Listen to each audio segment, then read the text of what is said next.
This is not the day for a Carson Wentz film study. So, what are we going to do here at the Bitterbirds? We're going to do a Carson Wentz film study on the day that it was announced that he could be out for the rest of the year, not expected to play Sunday due to a back injury, a mysterious back injury that just popped up. But apparently it wasn't out of nowhere because he's had back soreness before, was on the injury report from week 6 to 8 with a back injury. Whether or not this is correlated, I don't know. But Brendan Albert is here. I am Adrian Fedke, and it's a shame because in the fourth quarter of this Dallas game, Carson Wentz was balling. Big time change. I mean, you would be a fool to say that it wasn't noticeable about how much better he played in the fourth quarter versus the earlier quarters there. I mean, there's no doubt about it. So as an Eagle fan, you were kind of optimistic and you're feeling pretty positive that, hey, maybe this can continue on. But unfortunately, it's a big time loss there last week. And now we could be looking for another even bigger loss moving forward for Carson's health. Yeah. The optimism derived from the narrative that, people were saying that Carson Wentz couldn't get it done in the fourth quarter. And he did it twice, right down the field, needed touchdowns. He did it. And that was after struggling for 3 quarters. So it's like you can almost like wipe away what he did in the first 3 quarters. What he did in the fourth was just amazing to me. But they did lose at the end of the day. And part of the reason why they lost, part of it, is because of Wentz's inaccuracy in the first 3 quarters. And I talked about it last week in the film room, that Washington game. Yes, he threw for over 300 yards. He had 2 touchdowns, but there were problems with his mechanics. And I said, if he misses some of these balls against Dallas, the Eagles weren't going to win. And they didn't win. 100% right, Adrian. I had a coach I worked with once who said, are you really a fireman if you start the fire? Are you really a great quarterback if all your imperfects is the reason you were trailing in the first place? If you want to be a glasses half full, glasses half empty kind of person, I could argue both right there. Yeah. But either way, you have to acknowledge the fact that the things that he was doing in the fourth quarter was great. If he was doing them all 4 quarters, probably a different game, or if nothing else, it at least puts more points up on the scoreboard. And that's certainly been something the Eagles have noticed a significant drop-off this year from last year. You can't say it's because the offensive line is suddenly not as healthy as it was. It's not like the receiving core, hasn't been there. And I would argue even got better with Golden Tate. Okay, yeah, you lost Jay Ajayi. Maybe you want to argue the coaching staff changed a little bit. But I have a hard time still buying that the coaching staff is the only reason this offense took such a massive nosedive from last season, besides the fact you have to give Carson a little bit of blame here. Yeah. All right, so before we get into the plays, one more thing I'm going to say. So Tom Brady, the year after he tore his ACL, 28 touchdowns and 13 interceptions. That's kind of about where Carson Wentz is going with this year. The 2 years after, I should say, Tom Brady tore his ACL, 34 touchdowns and 4 interceptions. So obviously the numbers went up drastically in that second year. So an entire offseason now for Carson Wentz to work on these mechanics. Do you expect to see a Tom Brady, scenario here, just like, what happened with him with the ACL? Do you expect the numbers to get back to where they were last year for Carson? I see no reason it shouldn't, to be completely honest with you, Adrian. I see no reason these numbers shouldn't, shoot for the stars here. And to be honest with you, as an Eagles fan, I would say this here. I would rather, if we're going to get hurt, if we're going to get the injury bug biting us really bad in defensive backs, right, just fucking lose. I mean, who cares, honestly, if you go 8-8 or 9-7? I really don't care. At that point, just lose out. And you know what? If Carson wants to take these next couple of weeks off to get healthy and be 100% for next season, who cares if you beat the Rams? Because at this rate, you're probably looking, at best, my guess is you're 1 game out from the playoffs at the end of the season. So at this point, who cares? Just get healthy and start preparing for next year. Yeah, so to make a long story short, here's basically what the Eagles need to do to make the playoffs. They need to win all 3 games. Minnesota has to lose once. Carolina has to lose once. And that's what it is. All right, so now we're going to get into the film. Carson Wentz, the first play we're going to look at here, it's a misfire to, I believe it was Dallas Goedert, a similar play that we showed last week.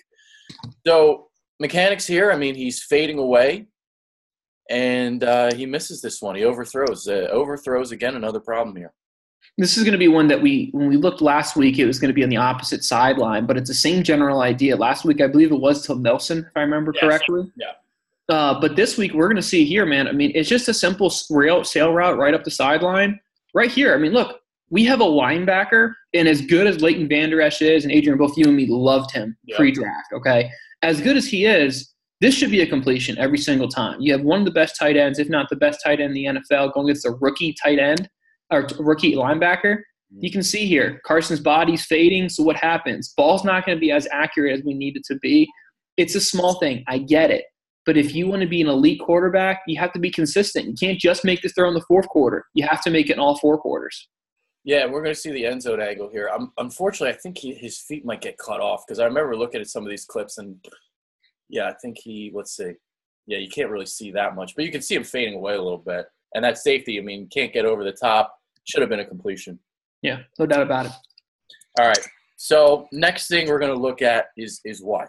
Trying to remember the plays here. I had to write this Carson Wentz. We're going to talk about a check down situation here, Adrian. Okay. All right. Yeah. Okay. So this was the strip sack. And, this has been a problem for Carson Wentz too this year. When the check down is there, take it. Sometimes he doesn't take it.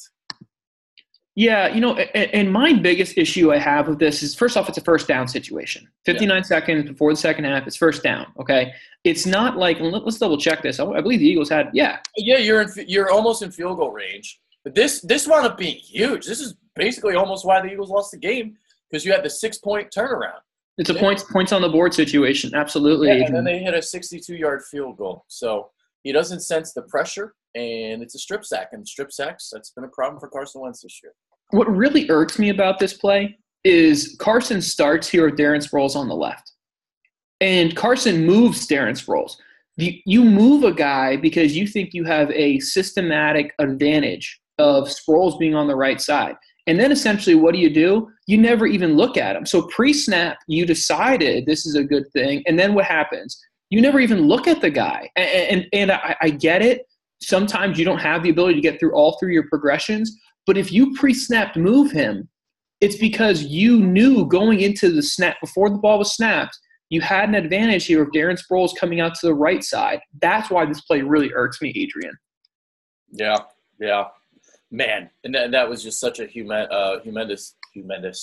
Humongous, I like it. Humongous. Momentum swing. Humongous. Wow, I just made up a new word. How about that? All right, so next thing.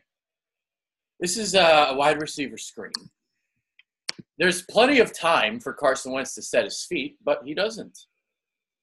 And I totally get it. On the screenplay, you want to get the ball out fast. I totally get it. Especially if you have an oncoming blitzer, you want to get the ball out fast. I totally get it.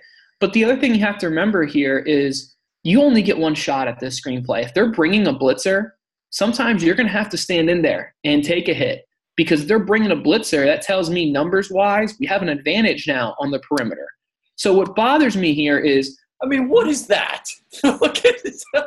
And I get it. I have it paused, okay? So, obviously everything looks great paused. But, guys, come on. You can't tell me Carson doesn't have enough time to set his feet here. He could easily have set his feet, make the throw, and then even backpedal away from the heat. That play really irks me, Adrian, because it's just I talked about it last week. It just feels like he's sped up sometimes. Yeah. And unfortunately, that kind of looked like it again. I mean, he throws that screen flat-footed all the time, seemingly. But all right. So now we're going to get on to the good of Carson Wentz, and in the fourth quarter, there was a lot of good. It was baffling to me. Because I've been waiting for this Carson Wentz all season long. We finally got him in the fourth quarter. All of a sudden, the feet started moving. The feet look so much better. We're going to get into it. We're going to show you 4 plays. We're going to show you what we're talking about. And it starts right here. What frustrates you, Adrian, is literally the first play of the fourth quarter. Yeah. Literally the first play of the fourth quarter, it was like someone hit the switch. Just you talk about resetting your feet and coming off of progressions and starting with your base, getting your base in order. This is a dream. Here, boom, reset, throw a strike. Okay, it's not a completion. You know what? I don't care. It's the feet. It's the feet. It's just wow, all of a sudden it started clicking. It's exactly. Wow. So exactly. Do me a favor, Brandon. Can you do a little slow-mo? I'll love to. Yeah, so now we can really break down the feet. So we're going to see here, Carson's first read is going to be to the left. and does a nice job off the ride here, gets his left shoulder completely squared in a good position. No, it's not there. Okay, let's reset. Look at him flip his feet, shoulder square, weight transfer, body's coming straight through. I mean, look, this ball is maybe 2 inches away from being a completion here. But you know what? Lower body mechanics, weight transfer, this is perfect. And this is what frustrates the hell out of you. He can do it. It'd be different if he couldn't. If he just couldn't do this, you would say, all right, the hell with it, whatever, not a big deal. But you know he can, and you know he's going to make more good plays than bad. You just have to kind of say, we want to make all the good plays, right? I mean, that's why you look at Brady and Rodgers. Those guys are hitting 90% good plays. Right now, Carson's hitting like 70% good plays. That's the difference. Especially if you have a bad defense, you have to be in the 80, 90 percentile of making the perfect throw because you know your defense is going to get gashed on the other end. Yeah, I mean, I showed this play because for the first 3 quarters, I didn't see his feet reset like that once. Yep. Once. And then all of a sudden, the fourth quarter rolled around. It's like, geez. I mean, we were talking pre-show. We were kind of joking around. We were like, man, if there was ever one game that was rigged, it was Sunday's game. Not only because of the refs, but, you know, the way that Wentz played in the fourth quarter, it's like, wow, where was this? But exactly. We're joking around, though. Yeah, exactly. Like, obviously, if you and me, Adrian, were the conspiracy theorists that says, like, oh, the NFL is rigged and they're all about, like, ratings and things like that, wouldn't you say that you would all of a sudden have a team who struggles the first 3 quarters, then turns it on in the fourth quarter enough to get to overtime? Wouldn't that be like the script you would tell someone to prove the game is rigged? Obviously, Adrian and I both don't think the game is rigged. Let's not get twisted here. Obviously. But it is very noticeable. Frustrating, I'll tell you that. For the first time in my life, I was pissed, furious at the officials. Yeah, we'll talk more about that later. Let's get into this play here. Yeah. So last week, if you remember, we were talking about the RPO and how Nick Foles might actually be a better fit for it. They obviously implemented more RPO into the offense when he came into, I think it was week 15 last year, where he played the last 3 games. They changed the offense around, RPOs, yada, yada, yada, yada. Well, we see an RPO here, and the feet from Carson Wentz look a lot better. Again, this is what you want to see. There again, Adrian, like the feet here getting reset, and this is what you talk about, and you talk about being able to get your platform reset and always being under base. This is going to be a perfect example of it here, and I'll slow-mo it when we get to the end zone view. Yep. But you'll see it here. Off the RPO, come off the first read, second read, hit the comeback. Beautiful. It's sweet. Beautiful. Because the complaint has been, well, he's staring his first receiver down. He didn't do it in the fourth quarter. Look at this. This is beautiful. It's perfect here. I'm going to unpause it here and get it really quick back. We'll get when the snap comes. There we go. But as you see here, come back to it now. There's the third read. And then again, we see the whole weight transfer, balls on a fucking line. I mean, that ball came out with so much more zip and velocity in the fourth quarter. Everything here was perfect on this throw. And this was something that I was kind of critical of Carson about last week, because I was saying, if your footwork's not quick and fluid, you're going to suck in the RPO. This is a perfect example of you can do this. Like, you just have to be consistent with it now. All right, you want to see some more perfect footwork? Let's check it out. 4:42 of the fourth quarter, right on the money to Dallas Goedert. Did it like feel like double points or double excitement when you're watching Dallas Goedert kind of tear apart the Dallas Cowboys here, Adrian? Yeah, it should have been double points on that touchdown, and then they took it away from him. That was the biggest bullshit call of the game, if you ask me. I'll tell you what, it was nice to see them get Dallas Goedert more involved in the offense. I've been wanting to see it all season long, and we finally got it, and here we go. Yeah, just a great job here. I mean, this ball holy shit. I mean, you can't ask for a better placement of this ball. I mean, let's talk here about lower body mechanics here, getting our foot right, getting our right side through, a good weight transfer coming towards the ball. Yeah. Everything here is going to be absolutely perfect. And because of that, I mean, look at this.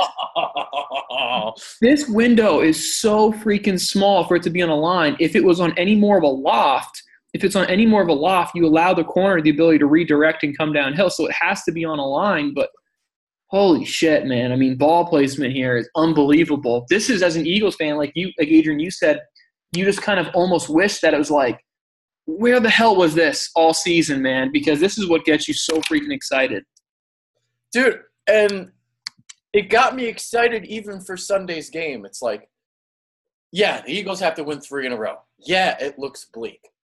But in the fourth quarter, Carson Wentz looked amazing. Yeah. And I was hoping that, okay, maybe he'll follow that up on Sunday. And the momentum just keeps going upward.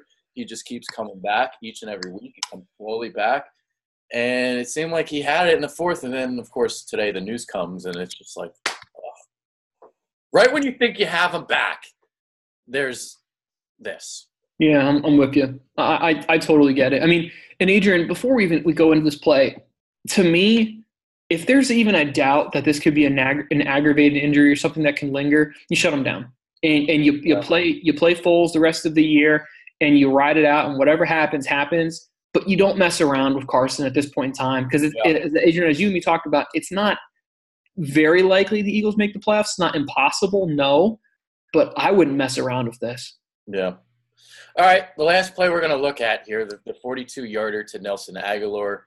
The weight transfer is a lot better here. That was another topic that we really discussed last week. So this was a pretty good ball. Not perfect, because he kind of led him a little bit to the sideline, I believe, if I remember correctly. If you didn't lead him a little bit, that would have been a touchdown. But still, I mean, it was a good throw. Hey, this is a big-time throw. 2-minute warning. You're down 7. This is really your last chance for getting the ball. You have a clear-as-day cover 1 shell, man under or cover 3. Really doesn't make a difference. Either way, you have a go route here on Byron Jones. Probably the best corner for the Dallas Cowboys, might I add. And Nelson just does a great job of getting outside of him, and then it's just a foot race. And Carson says, I like my guy more.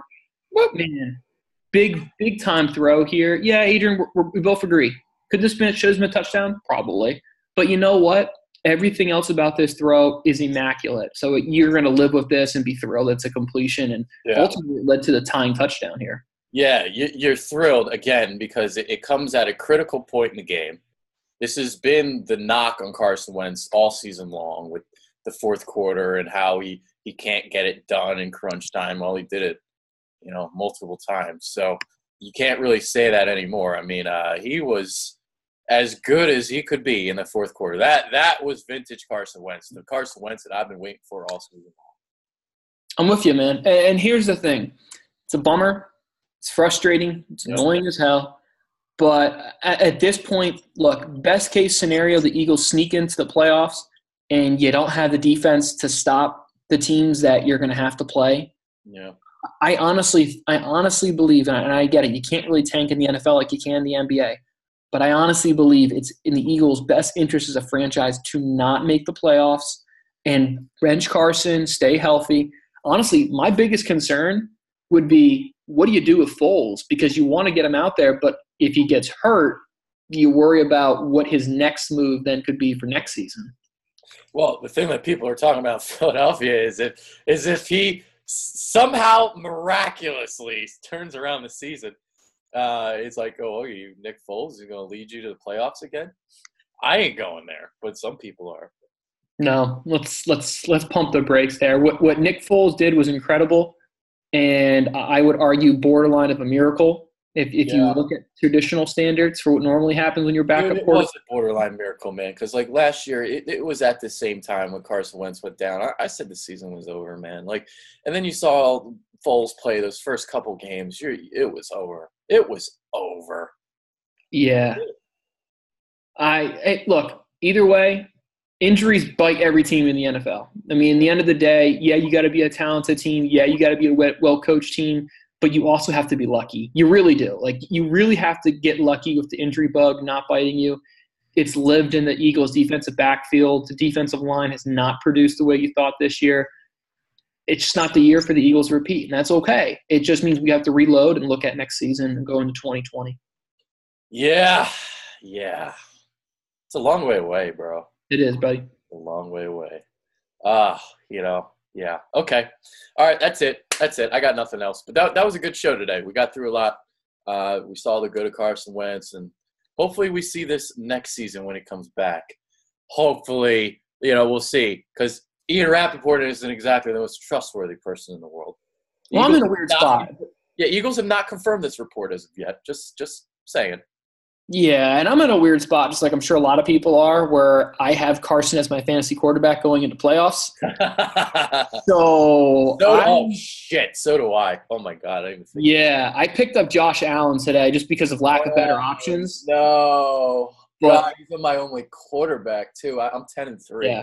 Yeah. So I was in the same spot because the other quarterback I had was Kirk Cousins, and I dropped him like 3 weeks ago. Oh, and I was like, forget it. I don't need a quarterback. I have Carson now. So this was a league where I went 10-3 and I drafted Le'Veon Bell number 1 overall. It's impressive. That's very impressive. Yeah, I didn't want to draft Le'Veon Bell number 1 overall. I didn't get there in time for the draft, and I had the number 1 overall pick. So that's what happened. Okay. Anyway, nobody cares about our fantasy teams. You got anything else you want to say, Brendan? Any thoughts? That's it, Adrian. That's it. All right, we're done. That's Brendan. I'm Adrian. We're out. See you. Appreciate it, guys. Get healthy, Carson. I love you.